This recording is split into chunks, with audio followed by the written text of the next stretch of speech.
بسم اللہ الرحمن الرحیم۔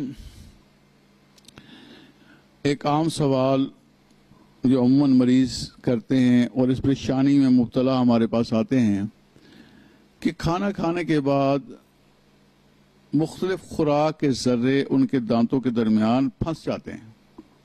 اس سلسلے میں وہ بہت پریشان ہوتے ہیں اور عموماً ہم سے یہ سوالات ہماری پیج کے اوپر، ویب سائٹ کے اوپر، ہمارے فیس بک کے اوپر بھی یہ کیے جاتے ہیں۔ اس لیے ناظرین کی خدمت میں اس کی متعلق چند معلومات جو ہے ہم ان کے سامنے پیش کرنا چاہتے ہیں۔ پہلی بات تو یہ ہے کہ نارمل دانتوں کے اندر خوراک کے ذرات نہیں پھنستے، کیونکہ جو نیچے مسوڑے کی ہڈی ہوتی ہے وہ اپنی پوری اونچائی کے مطابق ہوتی ہے اور مسوڑے دانتوں کے ارد گرد مضبوطی سے جڑے ہوتے ہیں۔ جس وقت کسی قسم کے بھی دانتوں کے کنٹیکٹ پوائنٹ جو جڑنے والے حصے ہیں ان کے اندر اگر کیڑا لگ جائے، جسے عرف عام میں کیڑا کہتے ہیں اور ہم اس کو کیریز کہتے ہیں، ظاہری بات ہے اس کھائی ہوئی جگہ کے درمیان خوراک پھنسے گی۔ ایک وجہ تو یہ ہے۔ دوسری وجہ، بعض لوگوں میں دانت گھسنا شروع ہو جاتے ہیں۔ جب دانت گھسیں گے تو جو ان کا نیچرل جڑنے والا حصہ ہوتا ہے وہ ختم ہو جاتا ہے، اس میں بھی خوراک پھنستی ہے۔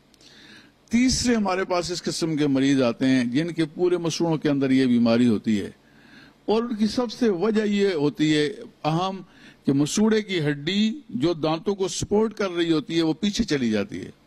جب وہ پیچھے جاتی ہے تو مسوڑے پیچھے جاتے ہیں اور دانتوں کے درمیان خلا بن جاتے ہیں، جنہیں آپ تصویر میں ملاحظہ فرما سکتے ہیں۔ جب وہ خلا بن جائیں گے، انہیں ہم ٹیکنیکل لینگویج میں پاکٹس کہتے ہیں، اور عام لوگوں کی بھی پتہ ہے پاکٹ جیب کو کہتے ہیں۔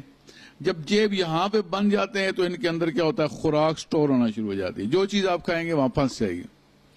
جب وہاں پھنس جائے گی تو عموماً آپ دیکھتے ہیں کہ جس وقت بھی آپ گوشت کا کوئی ٹکڑا ہے، کوئی آپ کے پاس روٹی ہے، آپ پانی کے اندر رکھ دیں تو وہ پھول جاتی ہے۔ اس کو امبائبیشن کہتے ہیں سائنس میں، یعنی پھول جانا، کسی بھی چیز کو جذب کر کے پانی کو سطح کا پھول جانا۔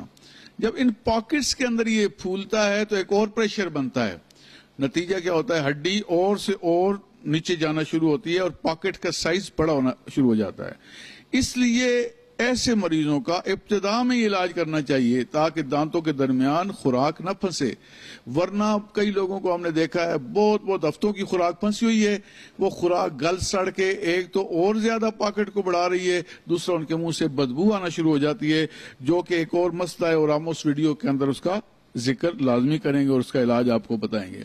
تو اس میں یہ ہوتا ہے، اگر دانت کھائے ہوئے ہیں تو ہم نے کھائے ہوئے پورشن کی جو ہے بھرائی کر دینی ہے، اگر اس کی گھس رہے ہیں تو گھسنے کا علاج کرنا ہے، اور اگر مسوڑے کا ہے تو مسوڑے کی تشخیص کر کے اس کا پراپر علاج کروانا چاہیے، اور اس طرح تاکہ خوراک اندر نہ پھنسے اور منہ صاف ستھرا رہے۔